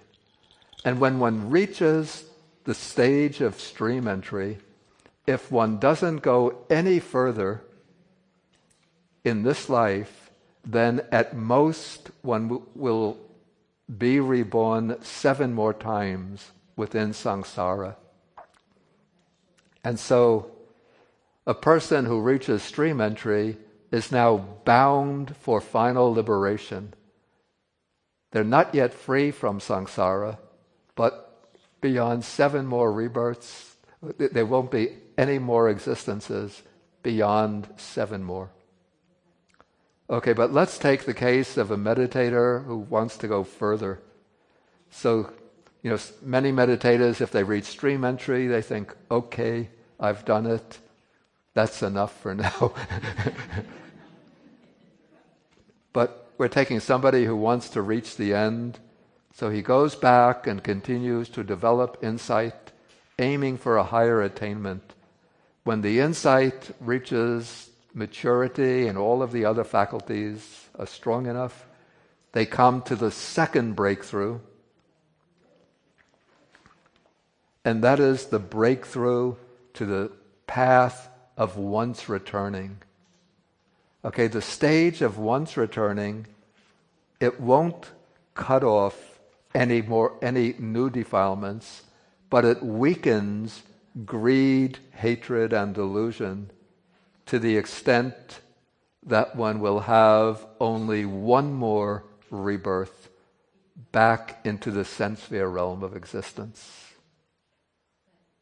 And I should also add that for the stream enterer and once returner, though they come back to the sense sphere realm of existence, but they will never take rebirth in the lower realms. No more rebirth, no possibility of rebirth in hell, as an animal, or as a hungry ghost. So the rebirth will be either into the human realm or into the heavenly realms. Okay, then the path of the once returner will be followed immediately by its fruit 2 or 3 mind moments of the fruit. Okay, but we have the meditator who wants to go further. So this meditator, again, he undertakes the practice of insight. His faculties are very strong. And so when all of the conditions come together, a third breakthrough takes place. That is the path of the non-returner. And the path of the non-returner will cut off 2 of the fetters, the fetter of sensual desire and ill will. And those are the fetters that bind a person to the sense-sphere realm of existence. And so the non-returner will never again come back to the sense-sphere realm, but they're not yet freed completely from samsara, but they will take rebirth into the fine material realm. And then they'll reach complete liberation within the fine material realm. Okay, but now we want the meditator who's going to reach the final end of the path, and this is one who has very strong spiritual faculties, and so they take up the practice of insight, and now everything comes together, and they attain the path consciousness of arhatship. This is the arahata magga citta. And with that citta has the function of eradicating the 5 subtle fetters. Those are the fetters of desire for rebirth in the fine material realm, the desire for rebirth in the formless realm, a very subtle type of conceit that remains even in the non-returners, a very subtle kind of restlessness, and then ignorance. Even the last traces of ignorance are eradicated. So that is the arahata magga citta, the path consciousness of arhatship, and then that will be followed by a few moments, 2 or 3 moments, it said, of the fruition consciousness of arhatship.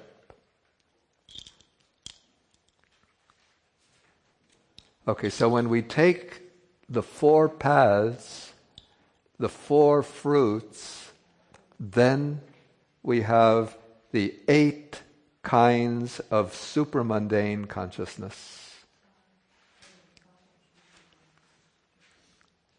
And I should add that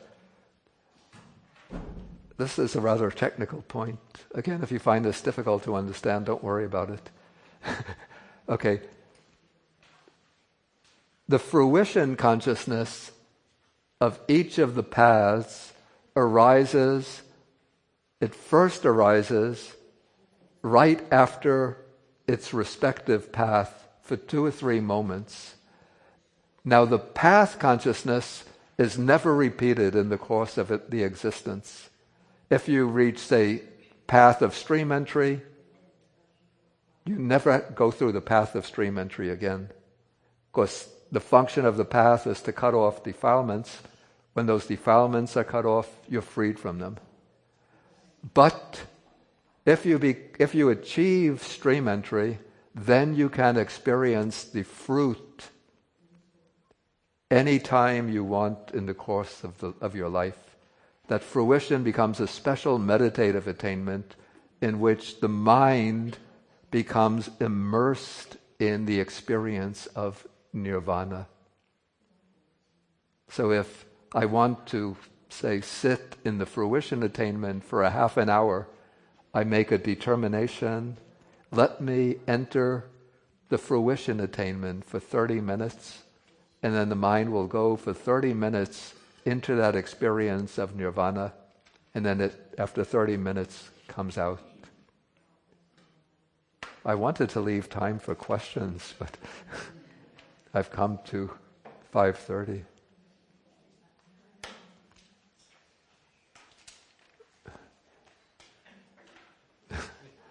我们怎么办?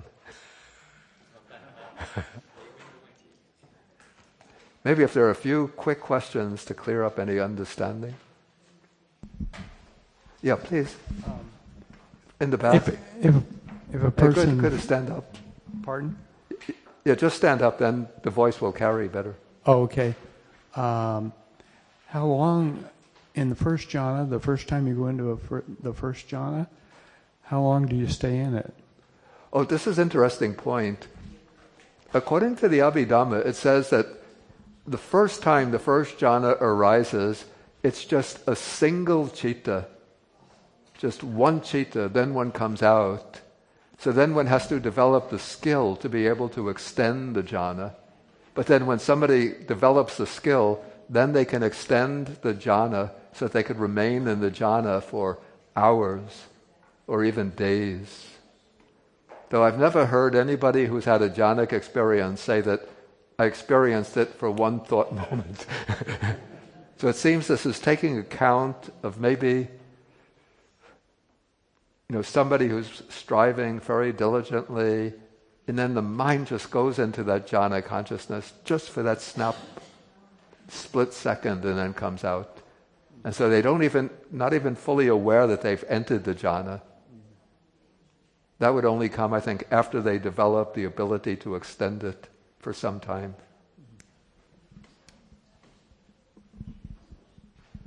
Yes, please. Yeah. Yeah. So when you mention about attaining the fine material sphere, also the immaterial sphere, and also being reborn in those spheres, I don't know if you can say much about, are those, if you're reborn in that sphere, are you still manifesting as a human being, or is that like the realm No. Those are different realms of existence. Okay. Yeah, the human realm is one realm within the sense sphere realm of existence. Yeah. Is that like the realm of the gods that is talked about? Sometimes gods and clashing titans, or the gods who fight with the titans, those are relatively lower. Gods have a relatively lower realm in the sense sphere. Yeah. But when we get beyond the sense sphere into the fine material realm, there's no fighting there. It's extremely peaceful. Yeah. And it's extremely blissful. Yeah. Okay. Huh.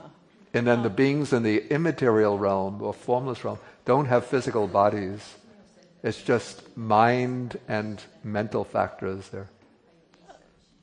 I know sometimes people refer to spirits or guides. Is that possibly that? Or I know often people are talking about a lot of different things when they talk about spirits. Yeah, it could be. There could be spirits that are sort of, I don't know. Yeah. But I would say that there are beings who have been human beings who pass away. And their consciousnesses, even with subtle physical bodies, are still hanging around close to the human realm. So they're not yet in the heavenly realms. Even the texts speak about yakshas and bhutas and. Okay. All right. Thank you. Yeah, please. Here. In the fine material realm. Yeah, the non. And from that point, he can become liberated. Yeah. But does he go back into a human birth to become an arhat? No. They're called non-returner because they don't come back into the human realm or into any realm with it. They don't come into any state within the sense sphere realm. But in the fine material realm itself, they achieve final liberation. So somebody who becomes, as a human, becomes an arhat, didn't go through being reborn in that final... No. If a human being becomes an arhat, they won't be reborn. They just went through 1, 2, 3, and to 4 as a human. Right. Yeah. Okay. Yeah. Yeah, then they're liberated within the human realm itself. Okay, thank you. Okay, so I think we'll have to end for the day. And Reverend Jinchuan distributed the sheet with the verses for the sharing of the merits, and so we can recite those together.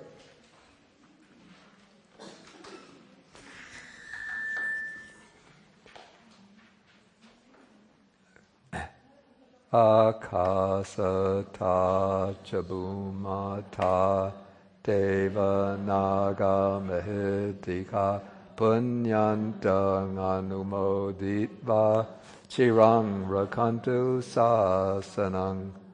Akasata chabumata deva naga mahidika punyantang anumoditva chirang rakantu desanang. Akasata chabumata deva naga mahidika punyantang anumoditva chirang rakantu mang parang. Etavata cha amhehi sampadang punya sampadang sabbe devanumodantu sabba sampatti siddhya. Etavata cha amhehi sampadang punya sampadang sabbe bhutanumodantu sabba sampatti siddhya. Etavata cha amhehi sampadang punya sampadang sabbe sattanumodantu sabba sampatti siddhya. Bhavagopadaya avichihetato etantare satakayupapana rupya rupicha asanya sanino dukkha pamuchantu pusantu nibbutting.